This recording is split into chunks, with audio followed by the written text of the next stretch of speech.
In what is an ongoing criticism of capitalism, the Seattle City Council, along with 14 other U.S. cities, have reached out to the tiny island nation of Cuba for help in dealing with the COVID 19 situation.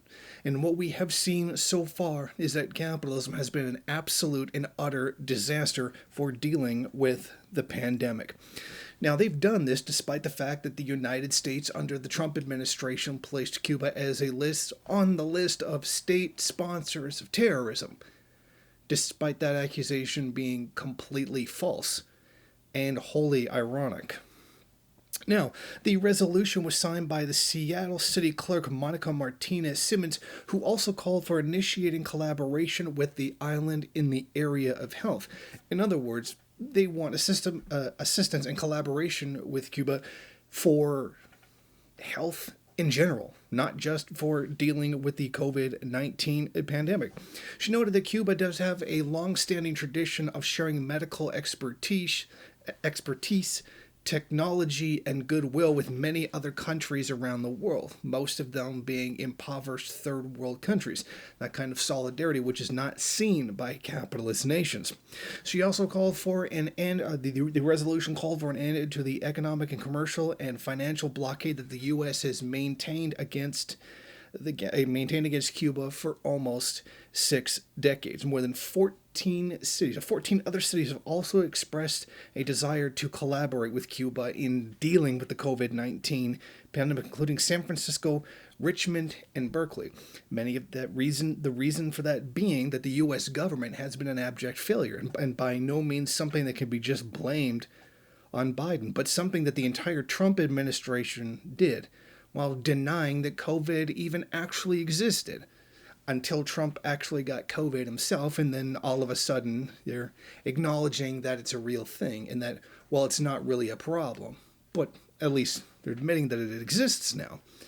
But isn't that so wholly appropriate that despite all the mountain of wealth that is the United States, couldn't ask for any more labor power, money, access to resources, and still they have completely failed in dealing with this pandemic?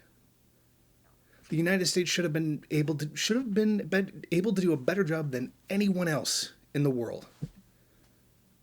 And not only did they fail to do so, they've got almost half the population not even believing that 450,000 people have died from the illness, which is more than the American casualties for both world wars combined.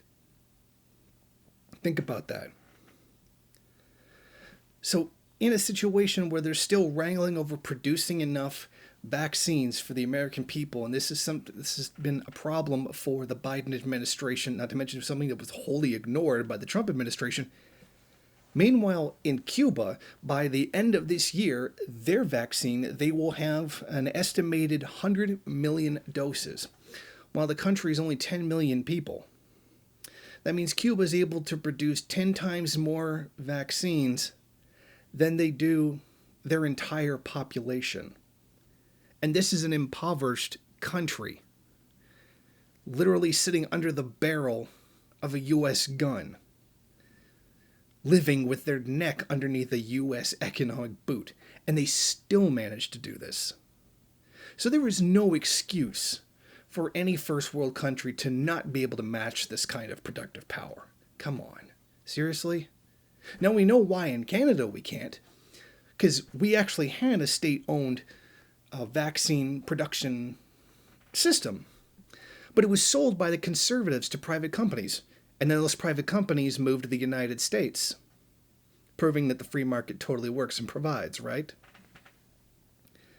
So it's just so interesting that these cities, and some of these are insanely expensive cities to live in, and some of the most gentrified after all, are reaching out to a third world country for help because their own federal government is incapable of doing so. What kind of a world do we live in where the massive wealth and power that the United States has can't even match the capacity by population that Cuba has? It makes you really wonder about this whole capitalism thing. and if it's really capable of doing all the things that it systemically failed to do. Thank you for watching. If you like this program, then please head over to my Patreon page and set up a monthly donation. It's your donations that keep this program running. Also, if you would like, please rate, comment, subscribe, and share in various social media.